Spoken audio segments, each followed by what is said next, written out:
OEMs love ClearPath TMS auto transport software platform for its AI-AG vehicle inspections, EDI integration, and full business operations capabilities. You can learn more with Aaron Korff, president of ClearPath TMS, as we talk about auto transport software on ATI Auto Business.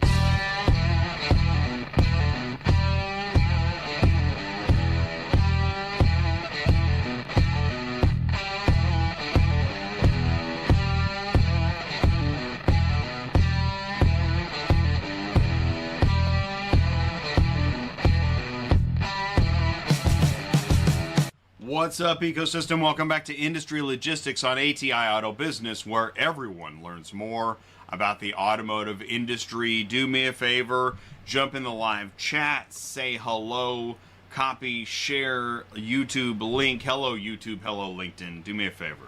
Please help me wish a very warm welcome to my co-host on Thursdays, Sue. Hey, what's up? Hey, how you doing? I'm doing okay. How about you? Well, kind of okay, I guess. Yeah? What's on your mind? What's going on? Oh, Let her yeah. rip. Really? Central dispatch. Oh, no.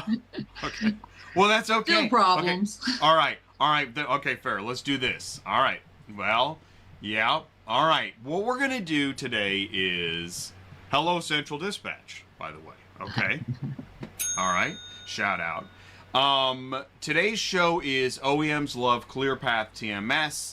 This is a big deal. You know, automakers, right? Listen, why is everybody in this automotive industry? Because of automakers. Right. And if you can make them happy, let me tell you something. That's a big deal. How many OEM guys do you see wandering the halls of ATI? All right? It is not easy to speak their language, make them happy, and but ClearPath does it. ClearPath TMS does do that, and I know if you're in auto transport software, you want to make OEMs happy. Well, ClearPath does it. So you're going to learn more about ClearPath TMS. We're going to see more of Aaron on the channel. Really cool. Shout out ClearPath TMS. This is the logo, ClearPath TMS. And, you know, we see this where we have, you know, mobile app and desktop application. But Aaron he's been around and he knows his stuff. So he's on the show. He's our interview today. Again, ATI is where everyone learns more about how the automotive industry works. If you're not interested in learning, this isn't a good channel for you. We're not all up in the drama of what he said, she said, and at the gas station slapped his brother-in-law's sister, whatever. We don't do that here. All right, so what we do here, though, is we actually talk about progress. I gotta say, show 360 in a row on a Tuesday was Central Dispatch on ATI. That is a big deal. Yeah. You can let your marketing department know that really happened. That's a big deal. So, you know, Joe Keekler, he is the Senior Vice President of Digital Inventory and Supply Chain Solutions at Cox Automotive. He was the feature interview Tuesday night, and then in the panel we had Lainey Sybil. She works operations at Central Dispatch. And Eric Schwartz, you know him, head of product at Cox Automotive. This was really a great show, and it was an opportunity to talk about Central Dispatch's transformation, continuing with the revamped platform. Now, before Jay, you get all excited, you sound like you're selling something. I'm not. I'm in the middle, but I am trying to help. They have a new marketplace. They have an enhanced dashboard. They have a new carrier mobile app, dispatch experience, API integrations. That's a lot of stuff, but ATI is the neutral zone. We're here to help. It doesn't matter. I know you've seen videos. Maybe you saw something you didn't like. Well, you know what? You can't please all the people all the time. But when you're the neutral zone, you got to take some shots. You know, I see the fancy slogans. You miss 100% of the shots you don't take. Be yourself and all this stuff. Boy, oh boy, is it tough doing it. It's one thing to say it. It's another to walk the walk. Man, people just don't like it when you don't start walking, especially if you start running. I'll go ahead and pat myself on the back. 16,000 subscribers. Awesome. I know. Which That's means great. I just lost several to drop back under 16,000. There we go. I know. They're good. You know, it really is exciting. All right. Know your ecosystem. I just had a meeting with a guy yesterday, and he actually is an OEM guy. And I said, hey, is this right? OEM dealer, auction, logistics, remarketing, recon, compliance, and tech? He said, yes, Jay. Spot on. Isn't that cool? Yeah. So, and he was like, yeah, you haven't worked in automotive? Well, I mean, you know, as a dispatcher, if that counts. Tuesday's automotive ecosystem. Geez, Jay. Okay, there's a lot of ATI information. When are you going to talk about central dispatch? Before we do, do you still have room? Yep, I have a spot. Yep. Okay, I had a guy message me through, I think it was Instagram. He said he emailed, but he didn't hear back. I told him to tune in, say hello in the live chat. Was his name Eric? I don't know. Was it Raymond? I talked. I've been emailing a guy named Eric, but that was the only other person. It seems like there's always more than one carrier kind of lurking that needs a call back. And I never know how much, you know what I never know is how urgent are we talking? Right. Like, do you want to talk to somebody right now? And I mean, you know what I think about in life? When I ask for something, isn't it urgent? Yeah, typically, yeah. Right. You want it right then. I mean, we're not a patient people, for sure. No, we're not. So if you need to talk to Sue, 417, it's right on your screen, 417-273-0021. Call. You may talk to somebody else in your office. Right. Right? Right. But essentially you are trying to get to information. Tell them what you need. And you can always, my cell Yeah. phone number, if you want to text me, it's 417-255-6230. Let me get that again. Text Sue. 417 Uh-huh. 255 Uh-huh. 6230. Uh-huh. Because sometimes my emails may go into spam, and I'll be honest, I don't always check, and sometimes I check a week later and I find them. So Me it's like, too. yeah. I feel terrible. Yeah. When I see an Instagram from a week ago, from a month ago, I'm like, man, where were you? And the Facebook, man, that's not even monitored. Right. No. Yeah, I know. I very rarely, what's weird is, how you're supposed to get the instant things come up. I never get them. I have to find them later on that someone contacted me, and I don't know. Well, and then it's full of, crap. filthy spam. My gosh. Yeah, that too. The eye-opening. Okay, just a moment. Okay, Please. let's keep going. So here we go. So last week's show, Carrier owes the broker how much? That was really great having Charles on the show. Shout out Charles. Yeah. That was awesome. Really appreciate Charles. Oh, good. Aaron is waiting in the wings. Aaron will be with you in about 15 to 20. Now, I don't have a truck, but I do have a comment. Okay. Has anyone fixed the issue? I can't get RMIS to answer the phone. Gee. It's 334. We've never heard of that problem. RMIS, let me see. I may have somebody. Right? Thank you. Yeah. I have Yeah, see if you do. Let me see. What's going on? Live chat. Oh, good. Okay, so Navina, let's see. Navina Petrovich says hello. Hey. And she wants to learn more. Her and her boyfriend I think they're going to Chicago. And this one is also, Sue, this one's for you. Okay. We're going to talk about starting up a company, buying a truck, renting a 5-car trailer. We want to talk about that, okay? Okay. Let's see here. So we got RMIS, we got 5-car, and what else we got here in the live chat? Sandwich making with Beeb. Good vibes. That's cool. I also have a lady's name, Elena, at truckstop.com for customer support. You do? So I do. Yeah. Her name is Dolores. Okay, so this is, let me put this in the live chat. We got Dolores. And she's customer support over at Truckstop. And her phone number, it's an 800 number, so I don't know how it works. But it's 888, okay? 643. 643. 8174. 8174. And so I also have her email. I don't want to blast her like that. So if you want it, email me. I'll get it to you. How about that? So let's do Dolores with customer service at Truck Stop. Yep. Truck Stop RMIS 888-643-8174. Yep. And for the email, you can ask Sue. Yeah. Just get hold of me. And what do we got here? Eladio, one last thing: the auto hauler ecosystem is missing FMCSA and DOT in your door. So they fall under compliance, actually. But thank you. FMCSA and DOT I consider in the compliance bucket. Yeah. But that's a good call. Keep letting me know, because I don't want to miss anything. It's a pretty big ecosystem. All right, and RMIS. Why is somebody calling RMIS? To sign up for different companies. Oh, okay, right, because you want to get signed up as a carrier with a broker, and they're trying to vet you, and RMIS is an independent carrier vetting. Yes, and they also keep track of your insurance if it's been, good, bad, or ugly. Right. And I know that Metro uses them, RPM uses them, right?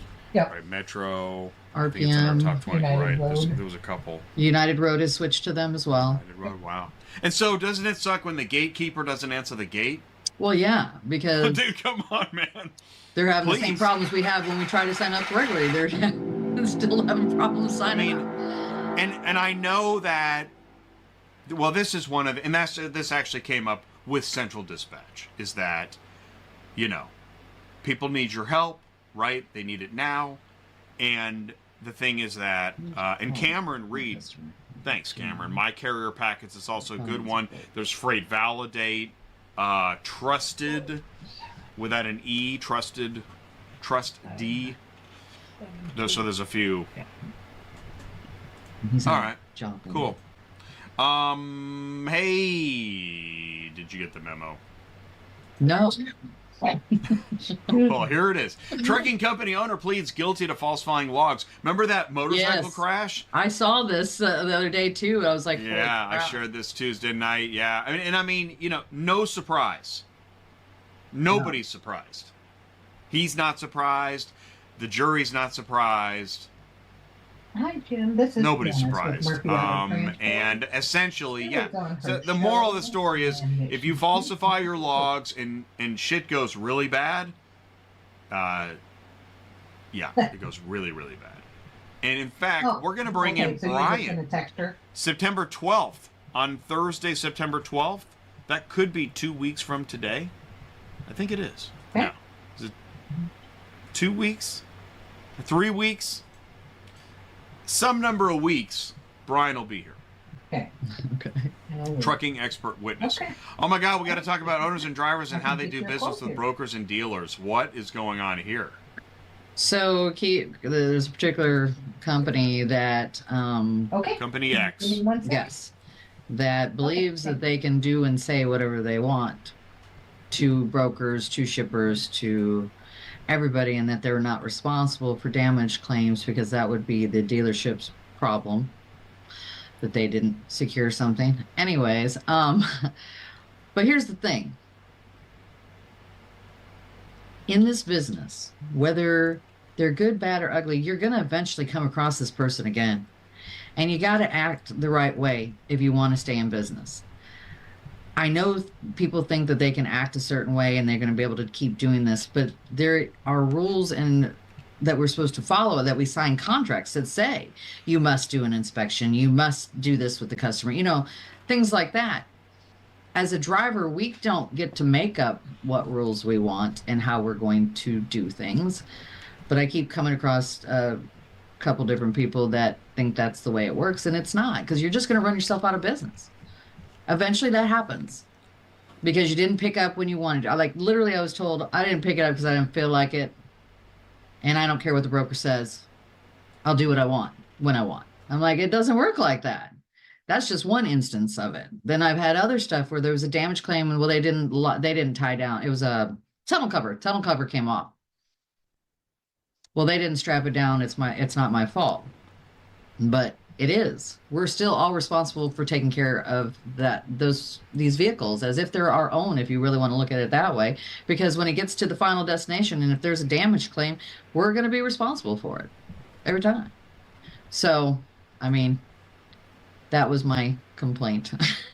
Well, We I'm have to be glad you shared it. professional and we have to do what we're supposed to do as far as contracts go and stuff like that. And you can't make up your own rules in this game. It doesn't work like that.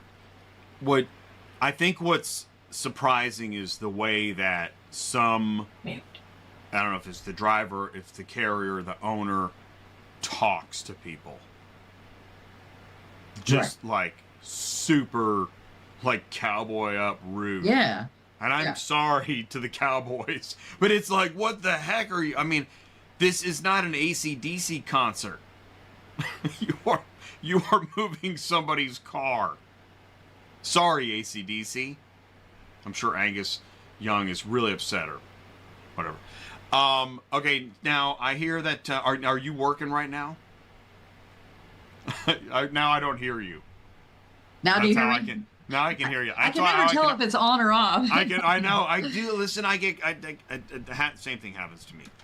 Andre is here too. Hey, Andre. All right, let's keep moving. Because everybody's like, yeah, you're preaching to the choir. We already know that. We're professionals. That's why we're here watching ATI.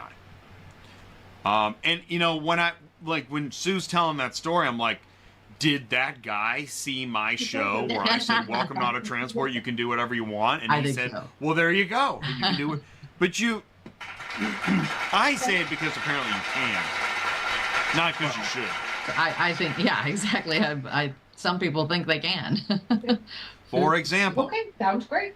And, oh. So. I got that one too. You did. Okay. All right, listen. I'm sharing this because this is tough stuff. I'm almost positive I've lost friends because I continue to tell the truth on a regular basis. Listen, it's not that there are a lot of people thinking it, but almost nobody will report it as news. This is news. If you're offering food instead of money, think about it. How is that being received? I mean, that's nice. But is it Applebee's? Because I'd rather have some money. Yeah. I'm just saying it. It's true. Everybody's thinking it. You know, I'll go to camera one on this. You know, I have seen, I don't know how many times I see, like, I just saw in the past week, some moment of appreciation for whoever, which is probably people that have tons of money and don't need the appreciation, but a moment of appreciation, these giant trays of food. And I mean, they're going to get, the 10% of that tray is going to get eaten. What happens to the 90% of the tray of food? Probably gets thrown out or whatever. Yeah. And by the way, you know, I'm going to say this. Here, I'm going to really drive it home. I'm going to drive it home and say this, is that in Hollywood, okay, the stars, the A-listers, the 20 million a movie people, when they walk the red carpet, all the brands want them wearing their brand. Right. So they get all these free goodie bags of like watches and purses and crap, and they don't need it. They got more money than God. The people with more money than God are the ones that get most of the freebies. Mm-hmm. So the guy that is getting an Applebee's coupon, he really needs the other $50. Really, really bad. It's literally going to decide whether or not he pays a minimum on a bill that's already late. He doesn't need a corner of a tray of food. No. And there I said it. I mean, I'm sorry to bring the bad news. I didn't know that Speaking Truth Weekly would be so damn controversial. In the automotive industry, this is the industry of cool. That's a line from the movie, not Good Will Hunting. It's the one where the kid's a rock rider. But there's something with the automotive industry. Everybody just wants to be cool and hold hands in public. But that's not how anybody really spends their free time. I don't know what happened, man. This must be why drivers can't get ahead. It's an industry of cool, and drivers aren't cool. There I said it. Right? Charles gonna... And Charles, man, Charles is a great example of, he is trying to do a great job. He is trying to serve his customer. Yeah. And he feels like he's getting crapped on. I'm pretty sure most transporters feel that way. Nobody wants to hear from the transporter. No. No, they don't. No, stop. Jay, stop the show. Please, you're killing us. Bring out the likes and the puppies. Okay. All right. Having fun? Now, Ryan was thinking, I love it when people are thinking off camera. If you had to take a wild guess, how many cars would you say are transported on a daily basis? Awesome question. If you had to take a wild guess, how many cars would you say are transported on a daily basis? Wow. Let's talk about that before I go to my answer. I kind of showed it, but it doesn't matter. It's a guess. I mean, how many cars in North America? In North America, so here's the stage. In North America, each day, for any reason, how many cars are transported a day? This is hard. Well, I don't know what the answer was, and I'm still flabbergasted by that. It's hard. New, used, repo, POV, fleet, auction. You're talking about cars shipped dealer into? to dealer. Any reason a car is shipped. Now, not towed. Towing doesn't count. Okay. But flatbed, wedge, high rail, Wow. Carvana flatbed. Now, okay, when Carvana buys your car, that does that count? That's on the. Does a flatbed taking your car to Carvana, does that count as car hauling? See, and this is actually, I think it actually does. This is actually where... You're talking about like the final destination? Is that what you mean? Well, let's just stay broad with it. Okay. But I mean, new cars, auction cars, dealer-to-dealer trades, POV, fleet management companies, repo. How many cars are transported a day? This is actually hard. So I'll share what I said. I'm like, well, it's maybe between 1,000 and 10,000 cars a day.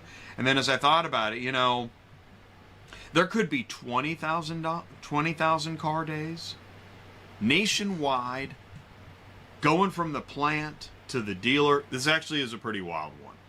And you know what's really cool, crazy, interesting, whatever, pick an adjective, is I don't think that information is free. I don't think you can actually get that number for free. I don't know. Maybe you Google how many cars are transported a day. See what happens there. Somebody, please Google how many cars are transported a day. Let me know what you got. I don't even know. Sal is here. What's going on, Sal? Oh, Sal was really active Tuesday night. Thanks, Sal. Listen, I really do pride myself on hosting the only open neutral zone in not only automotive, but specifically transportation logistics. I appreciate your comments Tuesday night.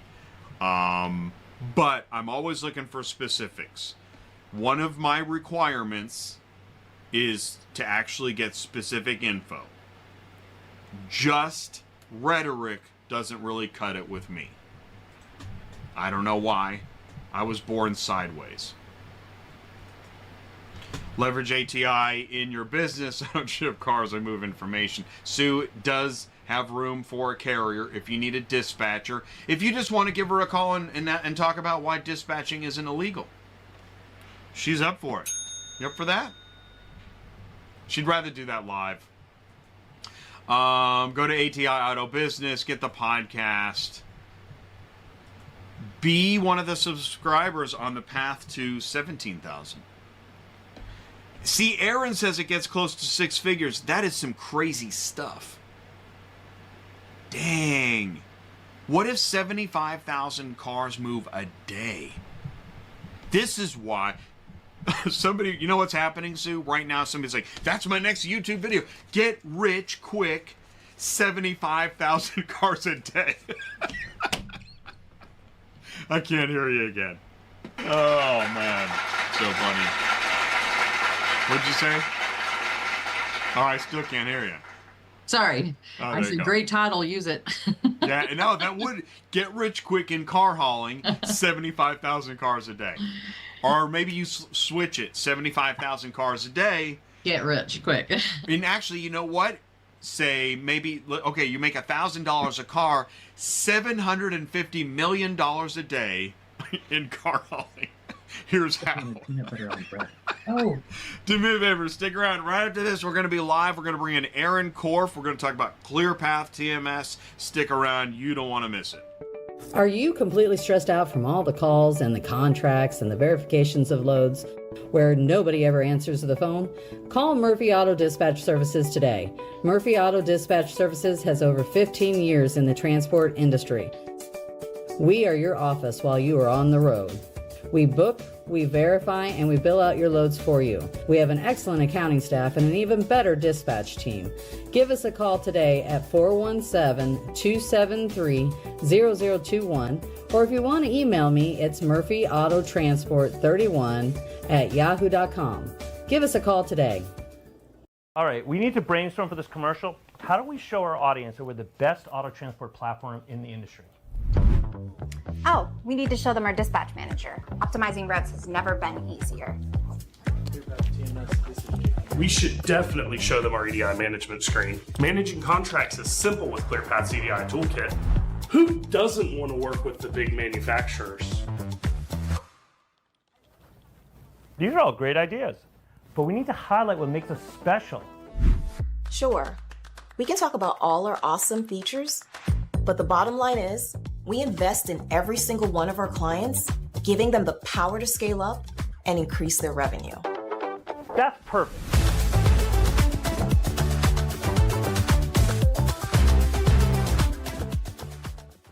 ClearPath TMS, transportation platform provider preferred by major automakers in North America. Request a demo today. Here we go. We're going to bring in Aaron Korff. Now, Aaron, if you were watching the show, you can either mute that or shut it down. Here we go. Aaron Korff, President, ClearPath TMS. Aaron, can you see us and hear us okay?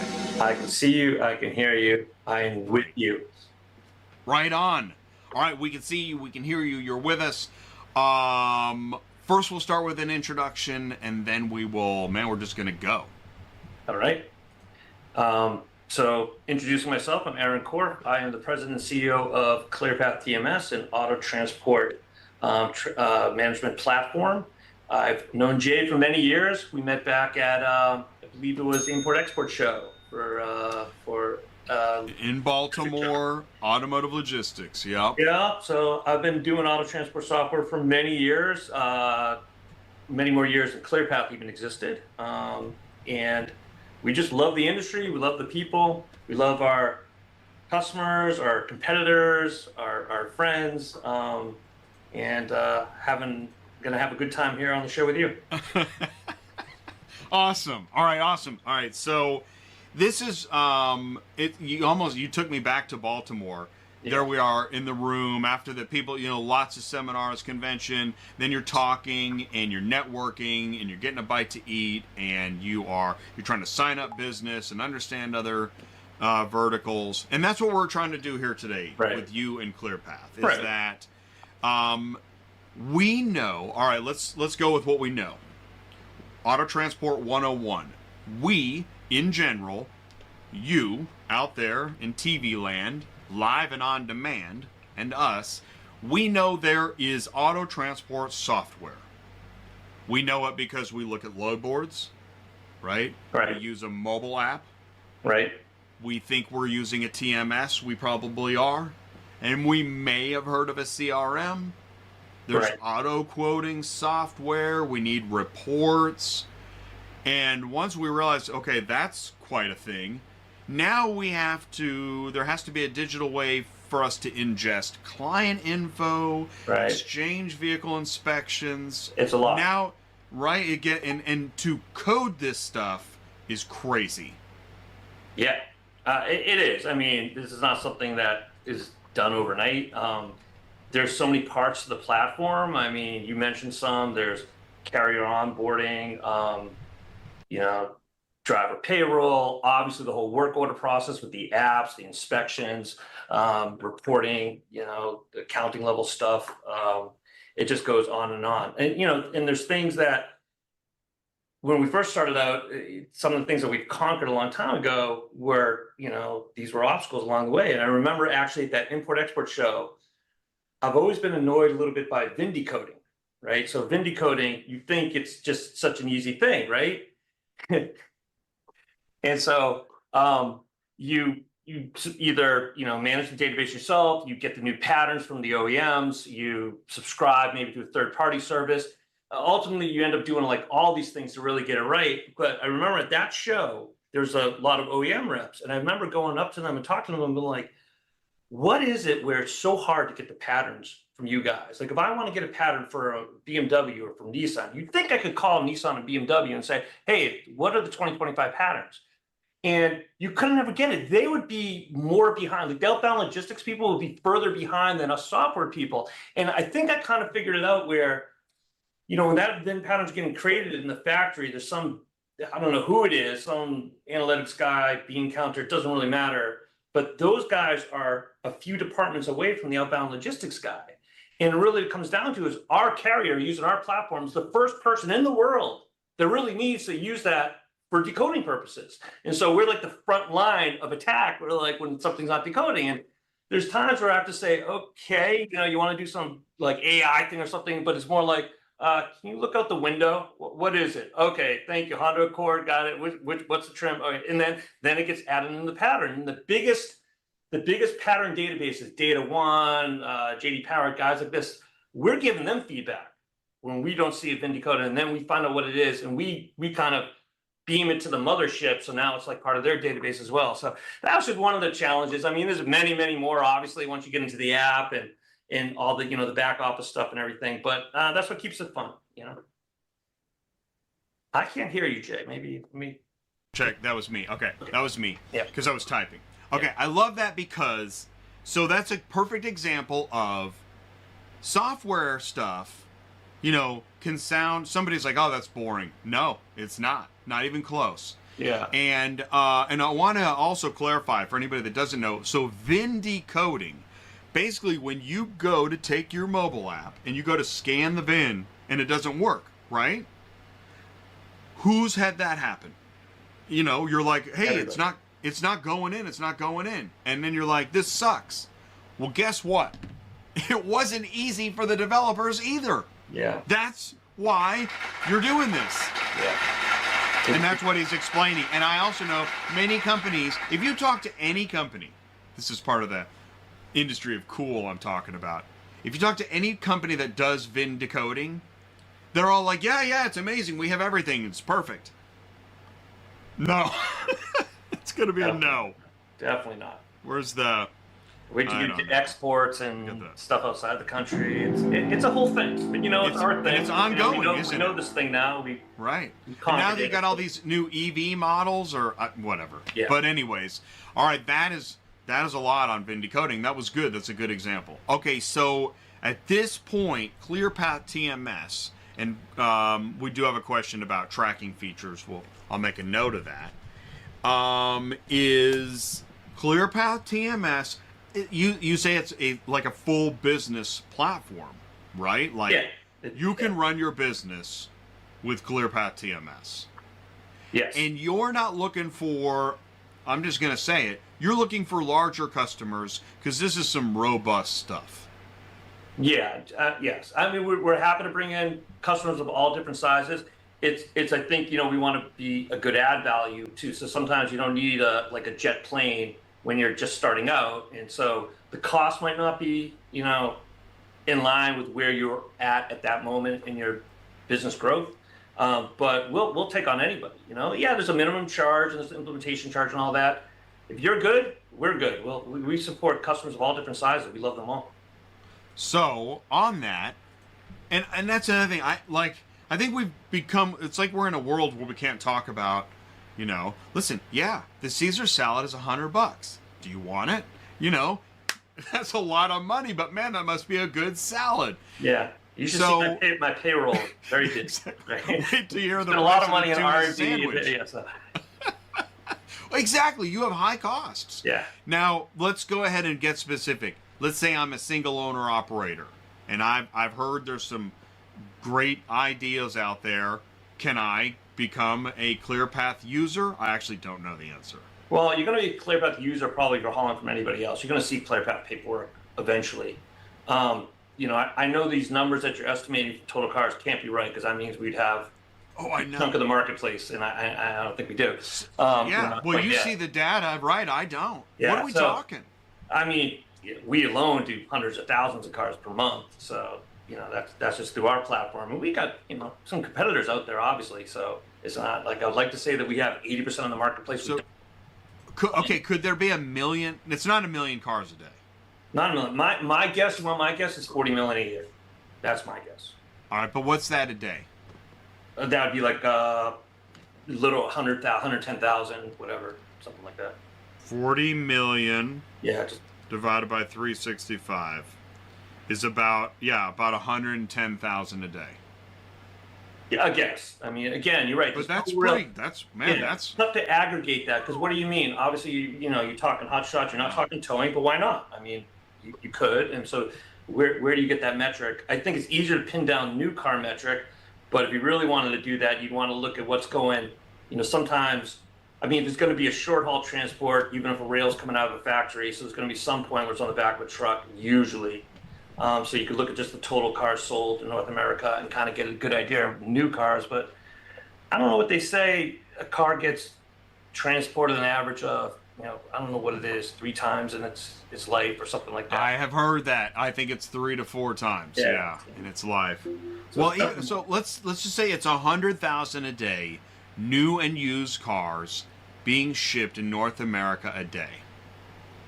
That's pretty intense. Yeah, it's a nice marketplace. I mean, we always, when I describe what I do, I always describe it the same way. I'm like, first you kind of go top down. You say, I do software. And if most people bow at that point, oh, interesting. And they go on to some other part of the conversation. But if they ask what kind of software, I'll say logistics software. And then if they keep asking and I get to the point where I actually say I do auto transport software, I'll say, those big trucks with the 8 to 9 cars on the back? That's what I say. That's the way I say it. So, it's a big niche. Once you start getting it, like we all know this, right? Once you get into this industry, you're in this industry, you see them all over the place. You drive down you realize how many of these trucks are. Isn't it weird? I know. So it is weird. 5% of total logistics. 3%. And then if you go to the next step, pay attention because you start seeing them in kind of the same places. There is a pattern. Oh yeah, we see our customers all the time on the road. We love when that happens. We used to take pictures and send them to each other. Well, we used to when we were smaller. Now it's but that's always fun when you see a customer. It's hard to see when you're going in the opposite direction. You try to look at the door label and you can't see it. They say exactly. You have to be driving next to them.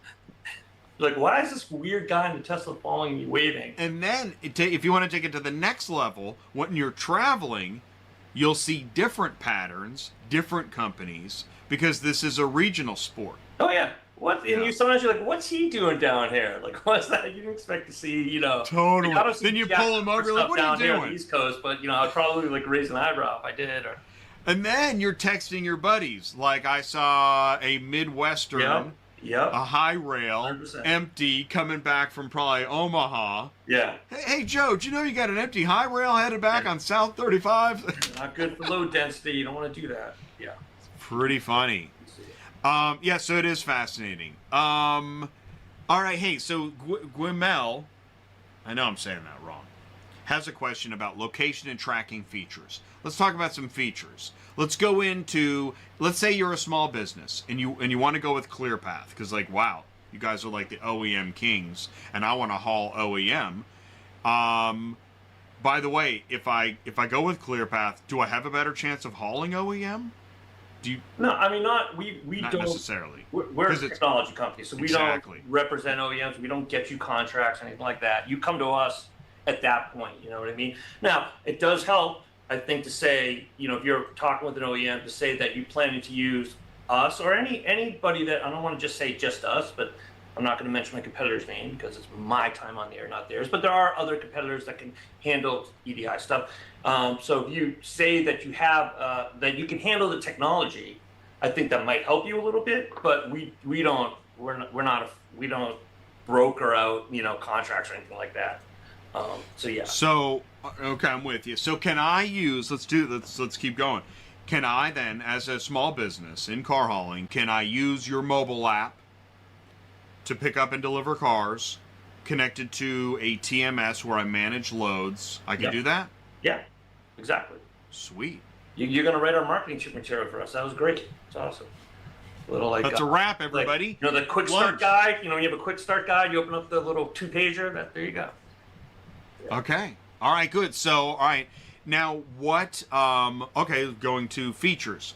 You got GPS and, like, you know, when you take photos, are they geotagged? And can my customer know what's going on with the car? Yeah, I mean, the photos are, like, tagged just for validity and all that type of stuff. And I guess for, you know, if you're talking about advanced routing, you know, any software company is going to integrate with, you guys were talking about RMIS. I think Cameron Reed mentioned my carrier packets. So like we integrate with all those type of companies. We integrate with RMIS, we integrate with my carrier packets. We integrate with PC Miler. You know, we'll integrate with any like routing software. So PC Miler is someone we like use a lot. We have a lot of customers use PC Miler. So they'll give you like excellent routing. Now there's routing that comes with, you know, the app tracking and all that. I will always warn new customers that can be spotty because drivers can't shut off passive location tracking, but we do show that tracking, and so we have tracking that's embedded into the system in lots of different ways. But you know, if you want like advanced routing, and this comes into play when you have multiple legs and you really want to know, like solving that traveling problem. What's the most efficient route to hit all these legs? That's where companies like PC Miler puts in all the money and all the R&D to get in that right, and so we integrate with companies like that. So it's all right there in the ClearPath platform. And when this is another area, I think like when you're at a party and you say you work in software and they go, oh, okay, yeah, let me check out the dip. Then you know that you've lost them, because what's happening here is API is just 3 letters, but it throws a lot of people off. Isn't this integration, as you said, integrated? Isn't this where your software communicates with another software that does something different but should be compatible? But it doesn't just work. You have to create that bridge, which is the API, right? Listen, 10, 15 years ago, and you know, ClearPath was not my own company. I've been doing software for my entire career. ClearPath, 10 years ago, you writing software, maybe 20% of it was integrated. I'm just throwing out a random number. Now, half of what any software platform does is integration. There's times like, so we always have a philosophy that we're not gonna write, there's so many great accounting packages out there. You know, QuickBooks, Great Plains, Peachtree, NetSuite, there's a Canadian one called Xero. We integrate with all of them. Why should we write double entry, you know, double ledger entry, you know, P&L and all this type of stuff when most companies coming to us have that anyways. They don't want to abandon it just to use us. We're not going to keep up with the R&D that those accounting package companies are going to keep up with. So it is just objectively the correct strategy. Anyone that comes into any industry and says, you know what, I'm going to write all the software and anything that a customer might need, I'm going to write that software from scratch, compete with all these different industries. I'd be like, I would bet against that company very quickly. So we certainly, you know, have our expertise. We know how to glue stuff together very efficiently. We can bring in, you know, I think at the early stages of our company's, you know, growth, there'd be more cases of like, okay, sure, you know, we can integrate with that. That's something you use. Now, a lot of integration's already done. You know, the answer is more likely to be yes, we're already integrated with them. You know, so. Well, that's helpful because you made me think of, I'll probably once a month, I kind of get a message from somebody that says, I'm going to reinvent this whole thing. And I'm thinking, it is so much work. Yeah. Like, and some of it's going to be a little bit like, I wouldn't do that. Like you said, you're not gonna compete with QuickBooks from the ground up. No. Why would you? I mean, you know, I can try as an intellectual exercise, but go ahead and you can try. And it's like the 80-20 rule, right? You could do 80% of what that's needed and maybe a short amount of time. But the other 20% is what's like very key. Or I think another way to put it is like, you can cover all the major features, but there's 10 times as many of those features that somebody needs. You know what I mean? So just because you can kind of cover the core stuff, every customer is going to be missing something if you try to, compete with somebody that's been around a long time. You might look at QuickBooks and say, all right, what's the big deal? You write checks, you send out invoices, you got, I can make that report up. But then when you get actual customers using it, there's a million hidden features in that software that is not necessarily on the front page or not something that everybody uses, but it's still necessary if you're going to be a competitor. So it's not a good, integration is the game, and every software developer is doing it. Every software company is doing it. All right. I guess I'm going to come up with a curveball. I think we got you for another 5 to 10 minutes, and I think you got to go. Number one, right now there's somebody building a new car hauling mobile app. Why? Why are they building it? Well, okay. I don't even know. I can answer that question so many different ways. What would be the number one reason? I gave this speech at AHA once where I basically got up on the podium and I said, it was a big thing back then about one mobile app to rule them all, like one ring to rule them all. That'd be great because we understand what these drivers go through. They have 5 or 6 of these different apps on their phone. It's a pain in the ass. Sometimes they have to use 2 of them at the same time in bad situations. Not with us, but in bad situations. If there's some yard operator that doesn't integrate with that app, you got to use the yard operator's app, and you got to use the the app of your TMS and all that. So everybody was into the idea, and intellectually it makes a lot of sense. It'd be great if we could just develop one app and everybody use it. And nobody would disagree with that. But the problem comes, whose app? I want ClearPath's app. Super wants Super's app. CDN, remember those guys? They want their app. And everybody is clamoring to be like their app. So I just got up and said, you guys think you want one app. That's not what you want. You want your app to be the one app. And so like things like that don't necessarily work. So some of that, people coming into the marketplace now and developing an app have that, and this is a mistake. I get business ideas all the time, or app developers say, I got this great idea. And I say, look, 90% of the time what they come up with, 100 people have already thought about this. They're missing the critical mass problem.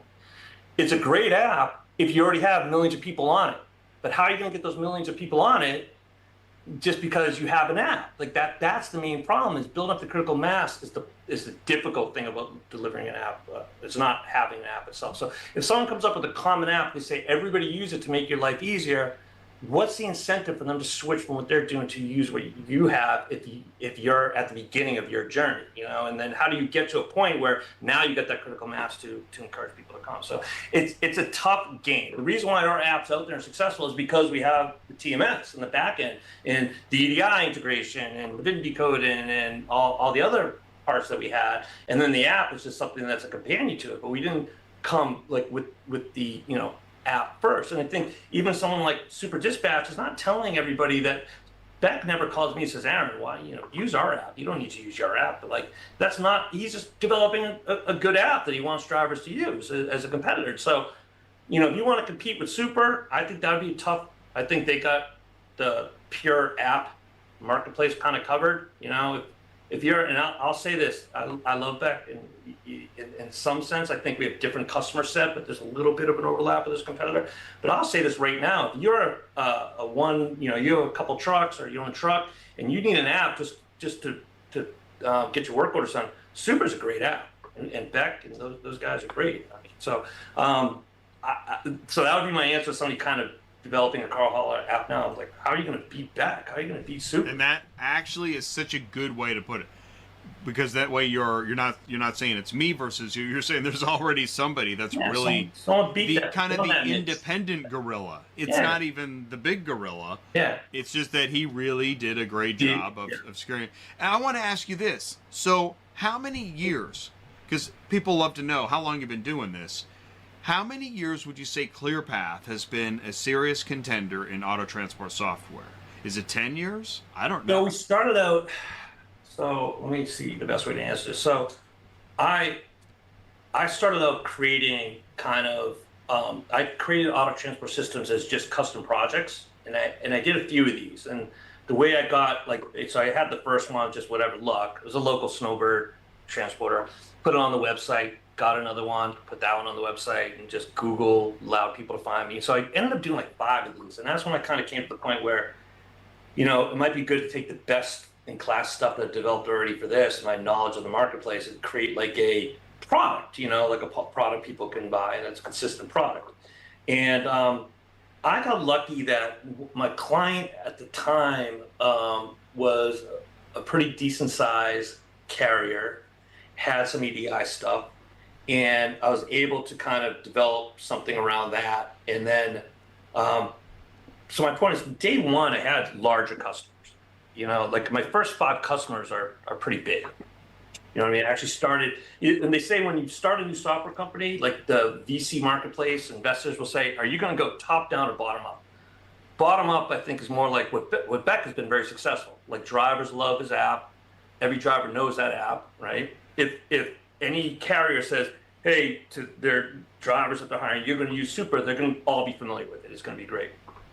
Top down is you convince the executive suite and the management layer to adopt an app across the whole company, or a system across the whole company. We've always naturally been top down. So we've always been working on the back end, big kind of something that runs the whole company. And then that goes out. Obviously the driver's going to be adopting it at that point. So it's interesting you talk about this. I think we'll finish here is that what's happened is if you spend enough time at conferences, you realize that when you get big clients, it's a top-down approach. Yes. And if you're building a grassroots individual adoption, it's bottom-up. Yeah. And both work. I mean, both are good They shots. both work. What's your vibe? What are you after? How did you get your foot in the door, etc. And the fact is, a bottom-up probably has more authenticity to its users loving the product. But the problem, I don't know about that, Jay. I think our no, users love the product. I think we're dealing with the staff level people, and we know happy drivers make a happy carrier, and so their drivers aren't happy. Well, you're not wrong. You made a good point. The thing is that I'm going to finish with what I'm getting at. But you called me out there, and I like that because I think you're right. I may have misspoke. There's my misspoke of the day. We need to have a new category here on the show here. Sue, Jay misspoke for the day. Yeah, say it ain't so. Canceled. But to get those nationwide clients, those big checks with a lot of zeros, top down seems to be the method, because if you can convince a few executives to adopt something multiple location wide, that's a lot less footwork than onesie twosie at a time.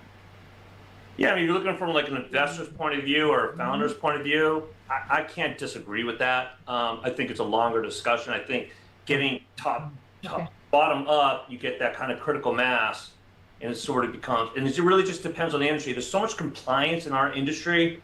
Unfortunately, a driver's experience isn't the only piece of the puzzle. Obviously, you need to have those EDI connections if you want to have the contract. You need to have very solid, driver settlement, driver payroll, like to manage like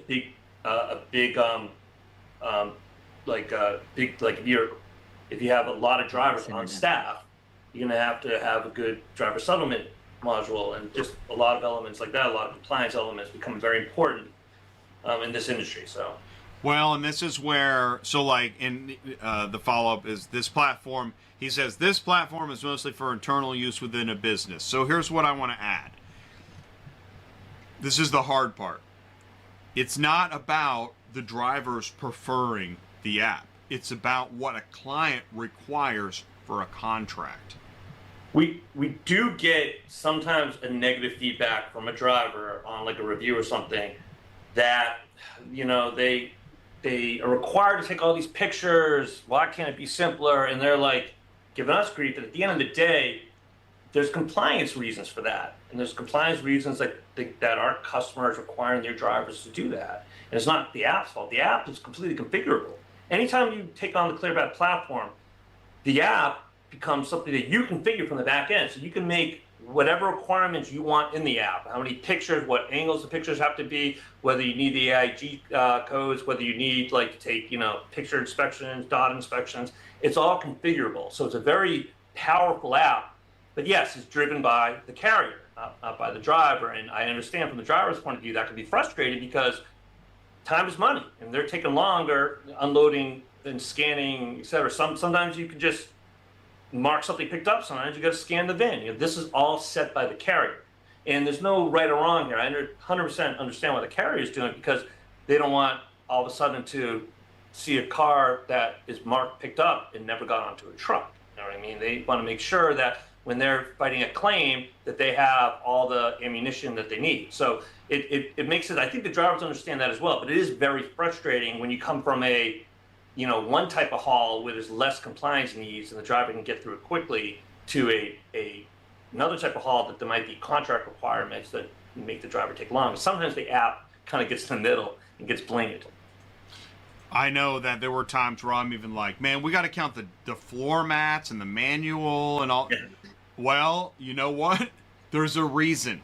Yeah. Because somebody got kicked in the face because that didn't happen, and now it's part of. So, while I've created a channel to try to help other verticals understand transportation and logistics, I think at the same time, sometimes transportation and logistics has to understand some of the other verticals as well. Yeah. It's not an easy process. No. This is why when I see people arguing and getting ready to fight because of a demonstration at some college campus, I'm like, you'll never find me there. This is hard enough. You have enough controversy in your dealing. I'm good. I don't need a march. I won't be at DC for anything. Yeah. Yeah. Okay. I don't want to get political, but. Right. Oh, geez. I didn't mean to. Yeah. I'm in this industry. You can probably guess where I stand. I'll just say that. I think that I'm a libertarian, and we don't have anybody in office for that. So, once again, alone. Well, you think RFK is gonna drop out and endorse Trump tomorrow? That's what the rumors are.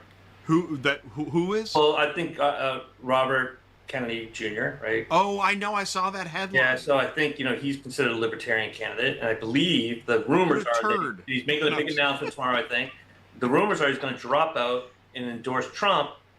At one point, Trump did say to a libertarian audience that if they vote for him, he'll guarantee a libertarian cabinet member. So if you're a libertarian, you should pay attention to this stuff. This is how politics works. It is whatever deal we can do. You think the mafia was sleazy? Okay. Yeah. I think they say it's more like those shows. Right, no, wait, cut. There's a mobster, like, what did he say? Yeah.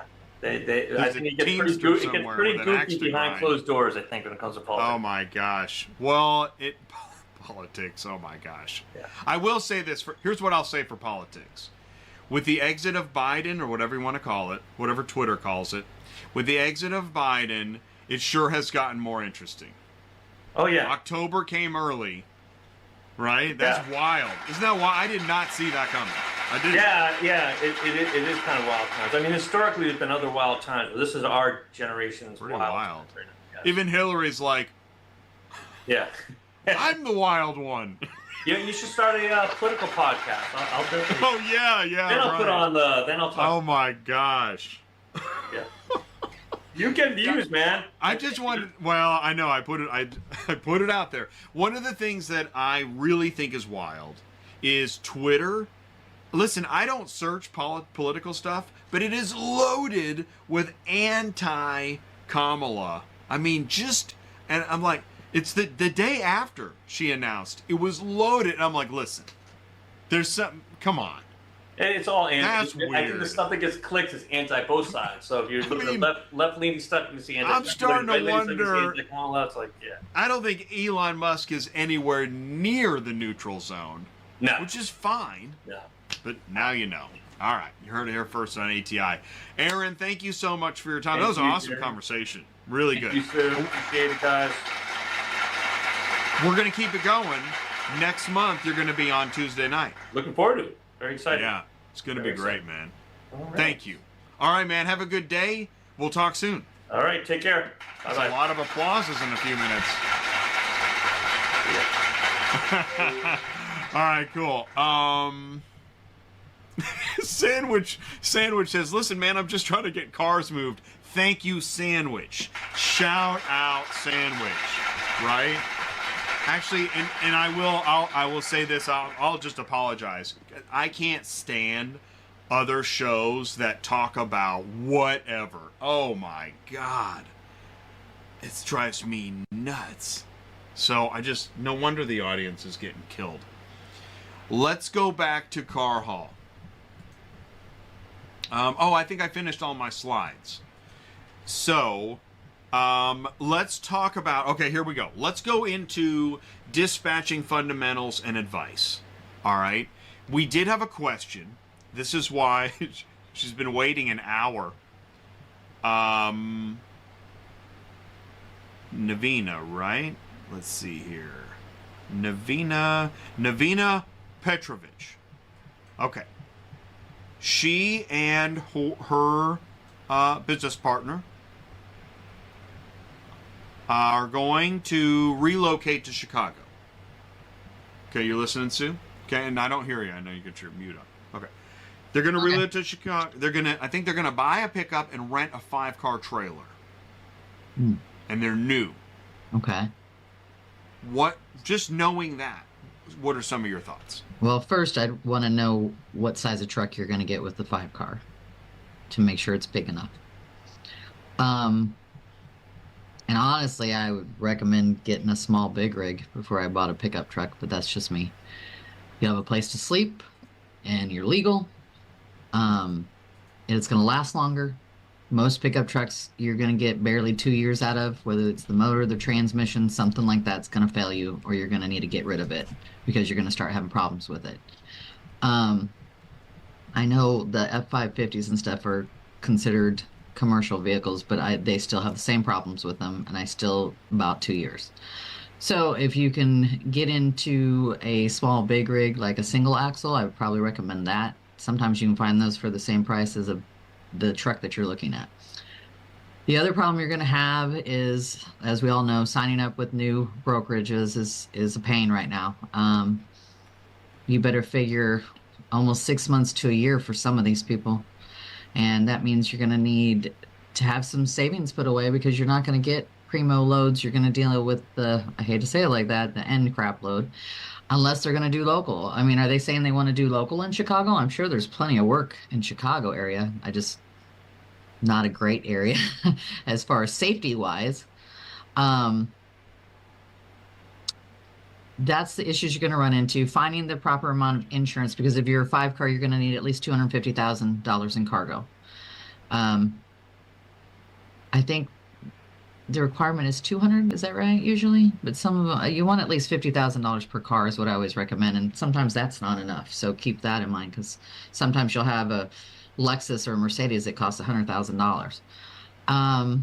What else, Jay? Yeah, no, this is good. So let's stop on the truck for a second, because this is, I think, part of the problem is that a lot of folks don't want to go to a semi. Right. That's what you're talking about. They're afraid of them, yeah. Well, that's now CDL. Well, they aren't these, yeah, but they have to be a CDL anyways. You're just talking on CDL with air brakes, right? Yeah. Well, right. I mean, if you're driving a pickup, they still have to have a CDL. Let's talk about CDL for a second. Yeah. Because it seems like there's a lot of folks running non-CDL that are, Brian would say, man, you're overweight. Yeah. Oh, yeah. Where's that line? 3 cars, 4 cars? 3, and that's pushing it, because if you figure, okay, so on the non-CDL, you have to be under 26,001 pound. That's not just the cars you have on there. That's your truck, trailer, and the cars you have on there. And and the fuel you have in your truck, or the fuel that are in those cars. So that weight that we look up for curb weight may not be totally accurate either. I don't work with non-CDL drivers just for that reason alone. It's hard to make money when you've got to keep your cars down at a certain limit and they don't pay anything. I mean, you know how that works too. It just sucks. And definitely, I'm recommending everybody when you're starting out, if you're a 3-car, put on flip outs. If you get a winch, you got to have something that's a little bit different than other people out there when you're starting out and you're brand new. Just to have something extra to be able to get different loads that other people can't take. And winch loads suck most of the time, but it's something that you can offer that somebody else doesn't have out there. So keep that in mind. And if you put your extensions, if you have a 3-car wedge and you put extensions 3 foot on the front, 3 foot on the back, most of the time you can carry 4. So keep that in mind. But non-CDL, I mean, they're getting pulled over left and right lately too. It's like they're out to get these guys. So it's really hard if you get shut down and you start getting things against your FMCSA rating, your safety rating. Once your rating goes a certain way, you're not getting loads for any major broker either. So I recommend you going to school and doing it and do it right. If you're going to go do this and you want to make money and you want to do this right, go get your CDL, then go get everything else. Good stuff. All right, CDL. Now, let's say we go with a semi. And because she's talking, local and long distance, we're going to get a sleeper. Hey, because you can go with a single axle. It doesn't have to be the big, huge one. You can go with a smaller one. And just keep in mind, when you have that sleeper, you've got your permanent place to rest. And that's one of the requirements. If you're at home or something like that, that's different, okay? But most of the times, if you get pulled over and you're in a pickup truck, they ask for a receipt from the hotel that you were at. And they want it. And if you don't have it, guess what happens? I've literally had my guys shut down. They literally drove them to a hotel and told them they couldn't leave. It happens all the time. So at least if you have a place to sleep, you're saving money on hotels because, good God, I mean, yeah, there's cheap hotels, but you might not have any cars left by the time you come out. So, I mean, keep that in mind. And also, like, if you can go to the truck stops and you can sleep in the truck stops and because you have a place to sleep. Now, you can take a pickup truck and you can convert them legally. There's a place up in Nebraska, I think we've talked about it for the last several years, but there's a place up in Nebraska that will convert your truck into a sleeper berth that's legal. So keep that in mind if you want to do that. Personally, I'd rather have a big rig, you have more room, but and if you're going to be on the road a lot, be comfortable. And I was going to say, I think I've seen a guy that converted his truck to the sleeper, and then he went ahead and upgraded. Yeah, because it's still tight. I mean, all they did is take the back seat and they make it a sleeper unit, and you still got to crawl in and out of there. But that's all you're doing. You're just sleeping. Because I think, don't they take the doors, and I think they make sure they cannot be opened in the back. Yeah, it's really small. Yeah. Yeah, I think I got to sit in. And honestly, like I said, if you're really planning on making this your business and get a sleeper unit so you're comfortable. If you're going to be out there all the time, you want to be comfortable. You won't want to keep doing this if you're uncomfortable and miserable. What's your favorite trailer? Well, I like a good Wally Mo. I think Wally Mo's are good. I had a guy, I think that might be the guy I'm talking to, and I think he has a 4-car belly loader, which I love belly loaders. And you don't see them very often. That's what Dave anymore. had. I have a video. Dave loads a belly loader. Yeah, belly loader Wally Mo. I mean, Cottrell, you want to stay with good brands. Okay, so we're going to talk about the Kaufman because I know that's going to be one of the things that come up. So, if you're going to go Kaufman or Appalachian, I would choose Kaufman. Here's the thing. The axles are the same no matter what. They go out all the time.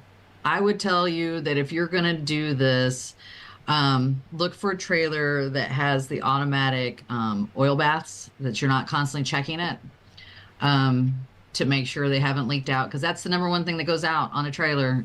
And it happens all the time. Your axle will freeze up. I've had them catch on fire. I mean, it's a regular thing. And I know you guys are supposed to check when you stop and stuff, but unless you put the clear little thing on that, on the axle so you can see how much oil is in it. And I still don't think that's totally, you know what I mean? If something's up against that, you're not going to see what actually is in there. But you can lose that and not even realize it. And next thing you see as you're driving down the highway is either a tire rolling down the road because the axle froze up and you lost that tire, or you're going to see flames shooting up, or something's going to happen. Trust me, I've been through it too many times. But like I said, Dexter axle is the axles they put on all of those. So it's just something you have to watch and be careful with.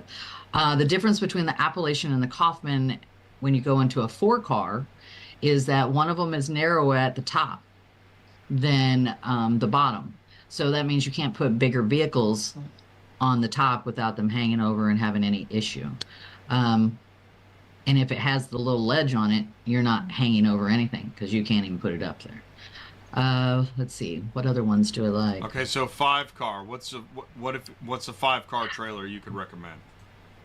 Probably, I would tell you still like Wally, Cottrell, like a name one. You're gonna see I Kaufmans thought you everywhere. liked Infinity. No. Oh yeah, I forgot. The Infinity's awesome. It's super expensive though. Yeah. But everybody's going to go pick a Kaufman because the 4 and 5 cars are out there. Everybody's selling them. It's a popular Mini thing. 4, the Mini They're 5, cheap to get into. Yeah. Except when they tell you mini, they really mean that because literally I've had my driver that put the one in the hole have to crawl through the window Hello. to get in and out. So Going. I don't like them. I mean, a lot of people buy them and we deal with them. I mean, we've got drivers that have them and stuff like that. But they are tight and Yeah. true 5-car. I guess. I mean, you could definitely put 5 cars on, but once you start adding trucks to it, you're going down to 4. So let's stop there for this is good stuff. When Oh, you not for say, why does somebody think they want a 5 Not till car? 4? Why do what? Why does somebody think they want a 5-car? Because they're thinking about money. They think they're going to carry more, Yeah, right? they're thinking money. What really happens? They usually don't carry 5. It's usually impossible either to find 5 that all fit together. Because I thought it was 3.5. 5-packs never come in anything that you can usually fit. It's few and far between. They're usually built for bigger car Right trailers. time, so we can drop off. So, overnight. So that's not that big of a deal. So the true 5 cars like the Infinity, the Cottrells, and that you can slam almost anything on those suckers. But you're talking like what's a Kaufman cost compared like 20 something? I don't know, but I don't know what they are anymore. I know what they were a few years ago, but like the Infinities started out at 55. I don't know what they're at right now with everything the way it is. So It's probably it might 70. be double the price. Yeah, I mean it could be. But higher revenue potential. There is. I had a So then guy what's- that had what did he have a 4-car Infinity? I think he had a 4-car Infinity. Okay. And I usually could make anywhere between $7,000 to $10,000 a week because I could put anything on. Now, keep in mind, I also had a guy that had a 3-car wedge. It's not a full wedge. It's the low profile wedge with a flip out on the end and the back. So I could carry 4 cars sometimes. You know, I've got my formula that I use. At the And he would make $7,000 to $10,000 too the same way after with a drop pickup off. truck. By the way, you know there's a high rail guy right now Just screaming punching his radio. Because they hate us. They hate the small guys. They hate this so much. Which is in all of this, you know, what I'm giving you guys as far as amounts per week, they were established companies. They'd been on the road for several years. That's not what you're seeing now. I know that. So don't get your panties in a wad because I'm telling you one thing and that's not what's going on. Because it's not. You're right. But and so here I'm going to say this. This is why I said the high rail guy. Yeah. As you go into this, try to view this That's what I kind of figured. in a logical way, So then, rather than an after you emotional drop way. that, Right. do you It want me to seems just to send me you not what I want only you is to pick up automotive and the then industry of deliver? cool, The but it's very Huntsville one? emotional. My gosh, golly, so everyone's so emotional. yes. Try to stop thinking that way.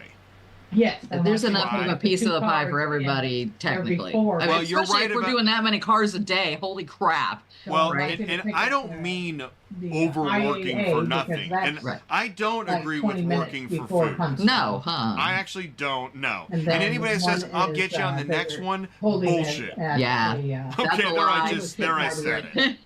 That never Absolutely a lie. happens. No one Yeah. ever gets you Go back on. on the next Go on one. your way. Never. I've It's confronted never people about happened. that. And you know what Never. they said? Oh, I can't do it on this one either. Oh yeah, Money exactly. No, and I then- get. Oh yeah, that thing I said before. Yeah. Yeah. Yep. Go get some bean dip. Yep. Yeah, we'll get some bean dip over there. We'll take you out for lunch. Jeez, man, I'm telling you. Okay, so this is really good stuff. Yes, the winch. Okay. Yeah. Of all the things you can add to your toolkit, winch. Man, people assume everybody has a winch. I know they do. They just think. They don't They even. really do. And they think it's like nothing. Yeah. What? You got a hook. You throw the hook no out. big You deal. reel it in. What's the deal? 2023. They really think that. Yeah. So, yeah. And if Now- you're doing local, you definitely want a winch. Oh my gosh, exactly. Because you get hooked up with all the repos and Copart or IA And that's here's stuff one like that. for Yeah. you. Yeah, if you can. So you've got your mind on your equipment. We talked a lot about equipment. Yeah. But try to put your mind onto who are you hauling for? What are they expecting? Mm-hmm. See if you can. It's tough to do research because nobody has time. Right. Let's say you call a repo yard, and if you can actually, get a hold of a hold of repo them. agent. Hey, I'm interested in hauling for you. Click, right? But if you can find out what they're looking for, Right. I guarantee if you get to the right person, they will tell you exactly what they're looking for. Yeah. See if that's something you can do. Yeah. Same thing with these dealerships, and we had Charles on. Charles is saying he talks to dealerships. He gives out his business card. They say, "Get out of here," Drive time. and he goes back a few more times, and then they're suddenly, "Hey, can you move 5 cars right now?" Yeah. That's the way this works. Yeah. So there's a lot of, but that's a hard thing to do. It's one thing to say it. It's kind of like, I'm going to write a movie today. Yeah. Well, go for it, because it's hard. You'll be on scene 1 for a month. Well, don't you think that most people that get into this industry, they're not thinking about marketing themselves anyways? I mean, they think they're going to nobody go talks out there about and that. do this No. thing. And part of doing this, even going into a dealership, you're marketing yourself. That's why you should be talking to them the right way. You should be handling, like, this is your business. You have to look at it as your business, and this is the way people see you, reflect on you, and going to come back to you or not come back to you, or tell someone what an asshole you were just, to another dealership down the road. I mean, that stuff happens. That's this going back to our Right, going conversation in the back to the beginning. All right, Stefan Family pointed something out. Central Dispatch app. I have not done it yet. Okay. Let's start from ground zero. I had Central Dispatch on Tuesday, but I let them talk. Mm-hmm. Okay? Now it's your turn. It's been a week. How's it going? What's going on? Well, I know they've corrected some of the things. I will say, and I don't know when this happened or because I don't go to this very often, but I was trying to find my docs, my own personal docs. They've taken away the button where you find that. My profile doesn't have that any longer. Jade, you remember how you send in the docs and you click on it and there's your W-9 and here's your front cover to send us to Central and everything like that's gone. Don't know where it's at. Have not found it. Okay. So all right, this is helpful. Yes. So you don't know where your doc pack is and you don't know how you would update it. No. Okay. So maybe they're in a redesign. Here's what I'm going to say. Because they found your address book, right? Right. Eric was talking about it. Yeah, I heard him. It's so cool. I mean, see, that's what's amazing. Yeah. Camera 1. There is nowhere else that you can go to actually, other than to them directly. Right. But we are the only automotive media in touch with them. Yeah. There isn't anybody else. You can't contact another software company because they're not going to put you in touch with them. ATI is your conduit. And this goes both ways. I told Central, help us help you reach out. Yeah. And I'm telling the industry, help us reach them. And back and forth, and here we go. Yeah. Yeah. And I so would love that for the first day. Oh my I'd love to God. have been able to help so people. that's what I didn't say that live. Right. I'll just share this. I let Eric know. Thank you. That's Train the us. thing, man. Well, we didn't have any information before the launch. Right. And I feel like that's an opportunity missed, but it doesn't have to stay that way. No, because they're still launching stuff. It hasn't Still all come launching, out. yeah.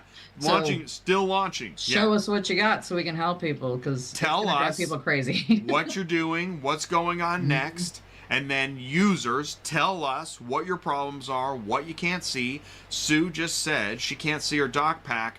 I bet $5 there's somebody in a hallway right now going, "Hey, where's the dock pack button?" And that's because we're here to help the industry. It sounds crazy. Yeah. And that's one of the things I'm going to say again. This whole idea that hand-holding and everybody gets a trophy is going to solve problems, nonsense. We're doing it the old-fashioned way. We're going to break a couple eggs. Might hurt a couple feelings. But by golly, we're going to get some work done around here. So I've got another thing. Yeah. And maybe I'm just doing it wrong, but when you dispatch a car now, you can't print it until they accept it. And I don't know why. Okay, interesting. Could you print? So you're saying you could print, right? I think that's true. I could print before I accept it. I could at least print out. What Yeah, as a was being broker, offered. I could print it out, so I had all the I want all that. the information. But now I Right. cannot print unless they accept the load. When they lie to me later, Yes. Yes. I didn't say if. But it's, I mean, It's true though. it's true. It's true. They're gonna lie. And here's Yeah. the thing I don't like about having to wait till they accept Sorry, it. I and just then lost go- another whole You have boat to full of friends. You have to go back in and go back into the sign load to find the load, then download the document to print it. Whereas before, as soon as you sent it, right click it, print it. So now it's like a procedure of like 5 different things that is not necessary, I don't think. So, and this is where I'm saying to folks, please make lists of specific things. I know it sucks. So, line item, can't print After you dispatch before accepting. Yeah. And I may be doing something wrong. I Who haven't knows? figured out how to do But you it. can't do it. Right. The fact is, you can't do it. After you accept the load, can you?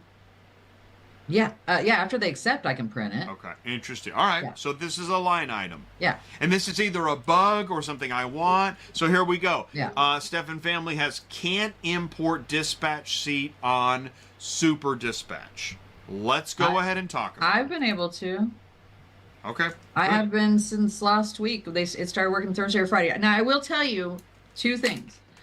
You can, make your Super Dispatch thing on your computer active. I don't know what it's called. It's a little button, Jay. So there's a Chrome extension, Yes, there right? you go. That's it. Okay. Yeah. Now you can use that, or and this is funny, was before they even had that, I always just did what I did. So you go to print the load, and instead of printing it, you save it, and then when you go into Super Dispatch, you press import, you find your vehicle that you saved, and then it will send it over. Now I will say it's not transferring everything over perfectly. I think it's forgetting the money on most of them. And some of the little, areas for the addresses and boxes, I've noticed some of them are being repeated and stuff like that. Nothing major though. I mean, it is transferring though. So if it's not, I'm not sure why you might contact Super, but everybody else's has been working. Nope, they just gave me the lot number. Let's see here. I'll be watch Central Dispatch on ATI show because Stefan Family just asked me if they were on or something like that. Yes, Central Dispatch was on Tuesday. Now, It says Super- you can't mark the load picked up without the VIN number? right. So let's talk about let's do another one because so you're saying you can import Super Dispatch. Yeah. But here's what I'm going to add. Okay, nobody's going to like this. Yeah. I did the Xbox PlayStation comparable. Yes. Okay. All right, done that. Right now. Let's just be direct. Thank you. Why would Central Dispatch allow you to always get the dispatch on their technology so that some other technology can help you finish your transaction? I don't Why? think they can control that though. Okay. So there I said it and you said it and now we're going to move on. But my point is that if you think it's just going to be easy peasy, no man, it's not. It's not. These are okay, here's why. They're not trying to make your life hard. These are data companies. And if your data, you're talking to your client, yep, we have all your data. Yep. Oh, wait, where'd the data go? You know where it went? Well, they exported the load and we stopped knowing what happened. Oh, can you fix that? Well, yeah, we can. Let's do that. Okay, good. Because you're a data company. You don't want to have this moment where, well, I don't know where the data went to. Does that make sense? Now, I can be wrong. That's fine. I'm wrong all the time. But I'm telling you, the idea that you're just going to be able to switch your cartridges on your PlayStation and your Xbox, there I switched over, it's kind of weird. Don't be so naive. And by the way, how do you know your PlayStation's that much better than your Xbox? Maybe you thought that. Maybe it was a few years ago, but maybe the new Xbox really is better. How do you know? You can't just assume what you knew yesterday is true tomorrow. You can't do that. But just like Aaron was saying, too, there's so many of these out there. You know what I mean? Well, that's another good point. Yes. So, I would say this. Make notes of what isn't working now that you need to work. Yes. Then find out if that is going to continue that way, or maybe there is a better way to do things. I'm leaving the door open. Again, that's what makes ATI the neutral zone. You won't hear this message anywhere, but I'm leaving the door open. This is not over. It's not. It hasn't been finally decided. There is no winner. This is a competition, and Central Dispatch is here to make enhancements and improve what they've got. So, if you can't mark a load picked up with the VIN number, what can you do about it? So this is the next point. What can you do about it? See, I don't. That's what I said. Problem. What's the phone? How did you get a hold of Darcy? Because I actually don't know the phone number. I just called their number on Central. What's the number to call Central Dispatch? I'm putting it because I just still don't know what it is. It is 1-800-928-7869. 800-928-7869. Yeah. That's the number to call Central Dispatch. Yep. Where'd you get that number? On their website? Yeah, it's on the very bottom of any page. If you look down at the thing, it says Central Dispatch by Cox Automotive About Us, and it has their address, their email. No, what is that? Address, okay. Website, and their phone number. Now, did you go to centraldispatch.com? Well, I'm already on here, so I'm assuming. Okay. So I put that. Okay. Yeah. Now, they say that there is a chat button when you're inside the TMS. Is that true? I guess I'm not in the TMS. I don't know. No. I think that, okay, so I don't know either. Yeah. That's what they said. I mean, they're not going to say something that's not true, but they said there's a chat button. So if you're having trouble, you can chat. But I didn't know if that was in the mobile app. We're going to talk mobile app here in a second. See, and this is where most people have only used their TMS. And this gets us back into the Xbox PlayStation. See, if you've been using their load board, how long you been using the Central Dispatch load board? For 20 years. Since you started working, right? Yeah. Okay. So you booked the load on Central. And then you accepted the load, and now it's in your TMS. It's in your buckets. Mm-hmm. They now have an app. Why do you need to send it anywhere? Because you don't prefer the app yet, right? I didn't know they had their app open. Exactly to do that. My point. And that's what I said to them is, listen, not everybody knows you have the app. No. Are they charging extra for it, or? That's another. There's nothing on here that even says it, so I don't know. That's what I'm saying. I don't know either. Now there are drivers. Make videos and according stuff like to that. Central Dispatch, there are drivers that have downloaded the app. Want to take control? Do you have one? I don't have the app now because I don't usually do it from there. So there you go. So there is a lot. There's a lot left in this launch, and there's a lot of help that we can do. Yeah, I mean, because I've gone to their videos still, and there's nothing to show how to do any of this. And that was another thing you had said. Exactly. It's not that there's not enough. There's resources and videos, but not enough to know everything you need to know. No, Which again, no, there's nothing on here at all about this new change or anything on how to find it. So Stefan Family says he only calls after he gets scammed. Oh. Come on, Stefan Family. It's actually hilarious. So let's talk about that. Fraud. This will be our final segment today. VGA says there's a feedback button. Yeah, and Eric said there is too. Yeah. Where is that on the app? Know. I don't know. I don't. I really don't. I need to download the app, obviously. Yeah, you do. And I'd love for you to download, love for one of your drivers to use it, and then we can talk about it. Fraud. See, fraud is the new frontier. Oh my gosh, that just sounds like a slogan. Fraud is the new frontier. Fraud is where some companies are making other companies think that they are number one. It's kind of like, remember when Pepsi versus Coke, Pepsi Challenge and all that stuff? And Pepsi was like, well, but we have a new Pepsi. Okay, well, maybe. I don't know, what'd you do?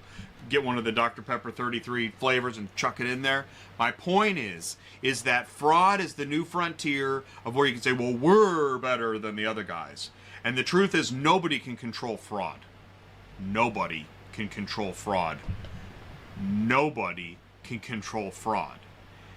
You want verification of that? Find a hacker, and he will verify nobody can control fraud. So any company that is giving you the feeling that they've got it under control, yeah, it's going to be a no. Yeah. I'm sorry. I'm just saying it. It's true. It's going to be a no. So it's good that a company's trying, but nobody can control fraud. Now, I also want to make it clear, I'm not saying any of this stuff to hurt anybody, but I've really had it with all the hand-holding and the dog of the day and all this nonsense. It's gotten really irritating, and it's time for information.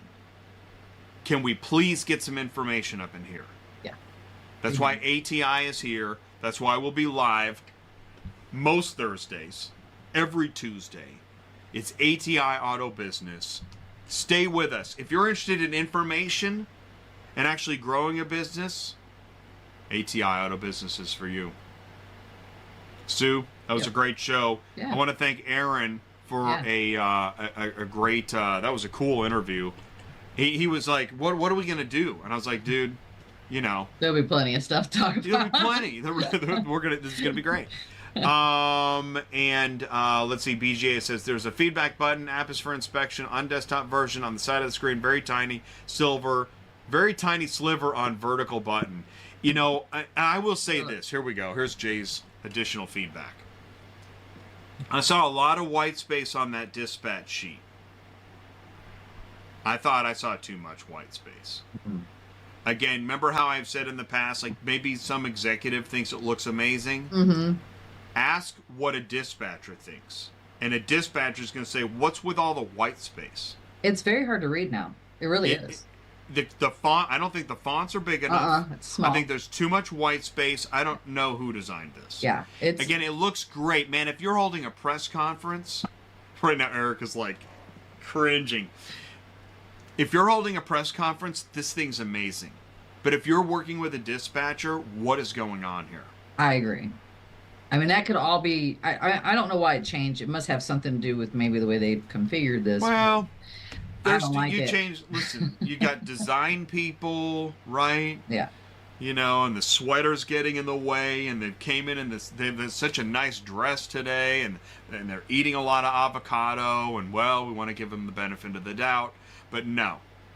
They like, clearly for example, didn't talk to a dispatcher. Jay, in the additional info, that doesn't even fit on the first page anymore. And that's where I put like my specific things I need you to do to take care of. So they're going to ignore that. They said they listened to our clickety stuff. Oh, okay. So they're paying attention. And what you just said is like that's a viable truth. Yeah. Is that with all that white space, and now I'm moving towards Clickityville, and I don't want it. No. I mean, this could be, first off, it needs to be bigger for us blind people that are old. And bigger font. Yes. That it all Bigger needs to font. fit on one page. Our contracts on the second page, I don't have a problem with. They don't read those anyways. So Nobody reads that. But I would like the additional info where it tells you about what we need you to do or how you need to pay or, specific things that we all put in there for further our notes to be on the same page, the first page. Because I'm telling you right now, nobody's going to read that. Most people only print the very first page anyways.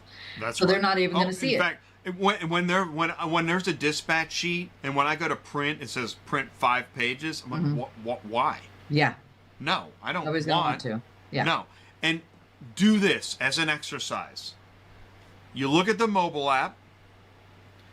Whatever. You look at the mobile app. Look how condensed that information is. Now go back to the dispatch sheet and do that. Gotcha. Right? Yeah. You're saying like you work in R&D. I'm talking to the engineers. You had it condensed in the mobile app. Now look at the dispatch sheet. Go back to the app, dispatch sheet. App, dispatch sheet. See the difference?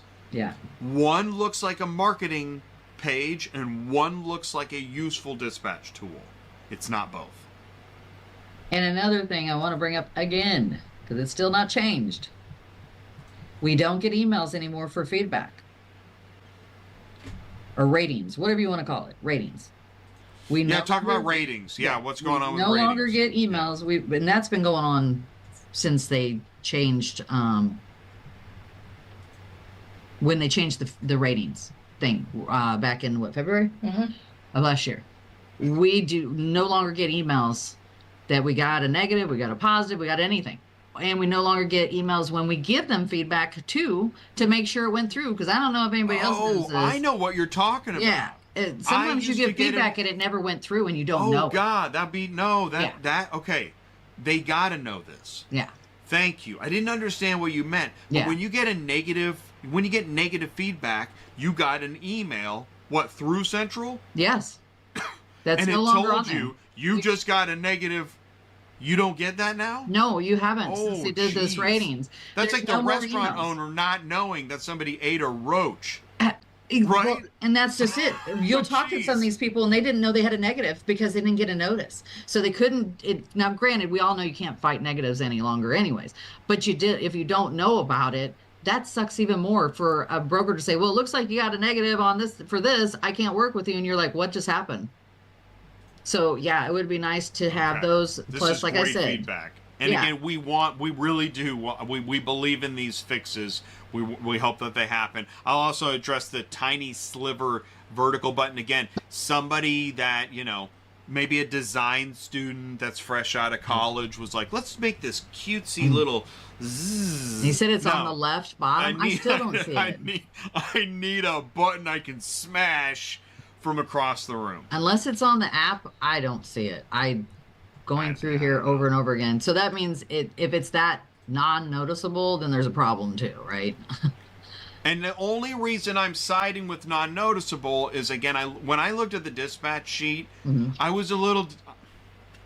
Yeah, you didn't like it. I really felt... I thought, oh, God. Like, what happened? Yeah. Again, it looks nice. It's kind of like when Apple figured out that there were bubble fonts and that everything was real bubbly. Yeah.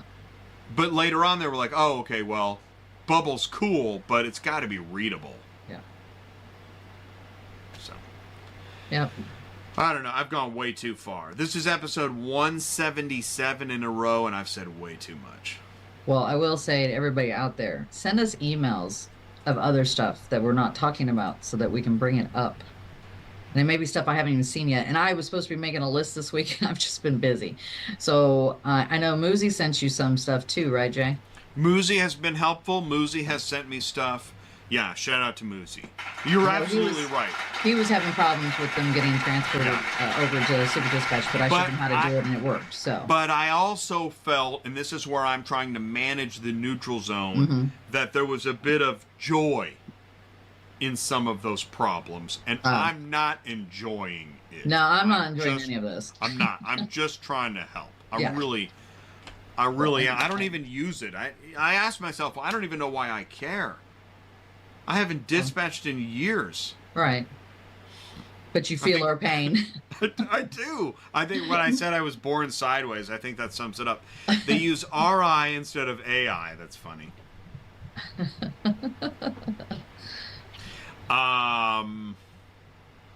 Industry of Cool.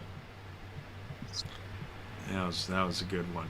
That was pretty interesting. You know, these after show moments, right? I hit stop, right? And what happens? What happens when I hit stop? I kind of go, okay. Done. Right. So I guess I'm about to do that. I want to thank everybody for tuning in, saying hello. Yes, please send us emails. Please leave a like. Please share. Yeah, you can send them to me too. You don't have to just send them to Jay. You can send them to me too. Yeah, send them to Sue. And that's the thing. Yeah, send them to me. It might be easier that way. I can concise all of them into one thing and send it to Jay for the next one.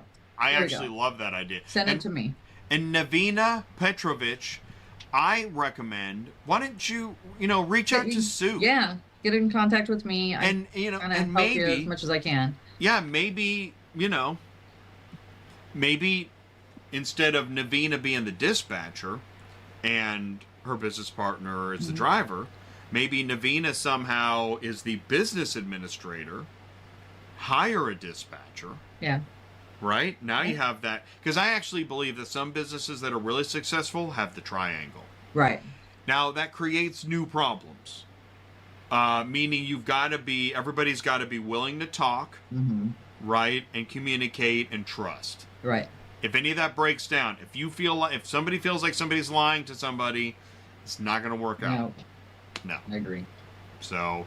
but yeah, contact Sue. Sue, what's the best way to contact you? I would just email me at Murphy Auto Transport 31 at Yahoo. That way it comes in that form. I can, like I said, pull them all together, new ones, old ones, whatever, make one list for Jay, and then we can talk about it on Thursday, and that way we can get it to Central Dispatch, other stuff that, I haven't come across yet or we talked about. So, Stephan family, thank you so much. We're human beings too.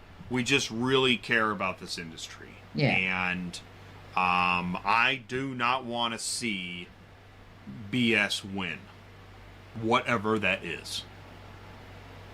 I know how hard it is to be in this logistics industry, and a lot of people will roll right over your ass. Yep. They will. They will. They will. And you will be toast. And there's another guy who will do it for $50 less, waiting to do it today. for $50 $100 less today. I'm sure we're at $100 less. That makes total sense.